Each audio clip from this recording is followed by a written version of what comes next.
Sir నమస్తే sir. Raj Kumar sir. Raj Raj Kumar sir. థాయిలాండ్‌లో వాళ్ళు ఏం చేశారంటే సార్, సొసైటీస్, అసోసియేషన్స్ చాలా ఫార్మ్ అయినాయి మనలాగా. వాళ్ళు స్మాల్ స్కేల్ ఇండస్ట్రీస్‌లో ఇలాంటి ఫీడ్ మిల్స్ స్టార్ట్ చేశారు సార్. అయితే నేను ఫీడ్ మిల్ ఆపరేషన్స్‌లో కూడా చేశాను సార్. అది production cost almost all 55-60 rupees పడింది సార్ మ్యాక్సిమం. అంటే వాల్యూమ్ ప్లేయర్ అయితే ఇంకా తక్కువ అవుతుంది సార్ అది. అయితే మన మన అంటే సొల్యూషన్ ఫోకస్‌లో చూసుకుంటే మన అసోసియేషన్స్ తీసుకొని ఒక స్మాల్ ఫీడ్ మిల్స్ ఒక series of feed mills 2-3 construct చేసుకుంటే రా మెటీరియల్ మనమే బల్క్గా ప్రొక్యూర్ చేసుకొని మన క్వాంటిటీస్ ఎంత కలర్ చేస్తే డెఫినెట్గా అదొక సొల్యూషన్ ఏమో అని ఒక రిక్వెస్ట్ సార్ ఇది. సెకండ్ వన్ ఏంటి, క్వాలిటీ ఆఫ్ ద సీడ్స్ అన్నారు కదా సార్.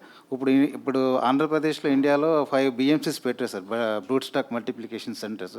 కానీ అన్నీ ఫెయిల్ అయినాయి.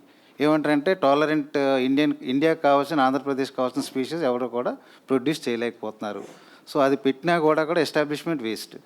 అందుకని వాళ్ళు ఏం చేస్తున్నారు సార్, BMCని NBC కింద కన్వర్ట్ చేయాలని ప్లాన్ చేశారు సార్, న్యూక్లియస్ బ్రీడింగ్ సెంటర్స్.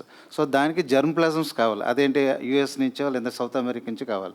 ఇప్పుడు ప్రెజెంట్ అదొకటే మనకు ఆప్షన్ సార్. ఎందుకంటే కమింగ్ 5 yearsలో కూడా ఆక్వాకల్చర్ మన బూమింగ్లోకి వెళ్ళాలంటే డెఫినెట్గా NBCs మన ఎస్పెషలీ ఇన్ ఆంధ్రప్రదేశ్లో ఎస్టాబ్లిష్ అవ్వాలి సార్. దానికి డెఫినెట్గా ఆల్రెడీ ఎస్టాబ్లిష్మెంట్ సెంటర్స్ ఉన్నాయి. ఓన్లీ ఫెసిలిటేషన్ మనం చేయాలి సార్. ఓన్లీ జస్ట్ అమెరికా నుంచి US లేకపోతే ఒక ఫారెన్ కంపెనీ నుంచి మనం యాడ్ చేసుకోవాలి. మనకు కావాల్సిన బ్రూట్ స్టాక్ మనం ప్రొడ్యూస్ చేసుకోవాలి. So that will one of the option. దానివల్ల ఏంటంటే సీడ్ ప్రైస్ కూడా తగ్గుతుంది సార్. బ్రూట్ స్టాక్ ప్రైస్ $100 ఇప్పుడు డెఫినెట్గా $40, $30కి ప్రొడ్యూస్ అవుతుంది మనం ఇవ్వచ్చు. సీడ్ ప్రైస్ 35 పైస్ అనేది 20 పైస్ చేయొచ్చు. So like wise production cost కూడా తగ్గడానికి స్కోప్ ఉంటుంది సార్. సో ఈ 2 ఫ్యాక్టర్స్ చాలా ఇంపార్టెంట్ సార్. Thank you.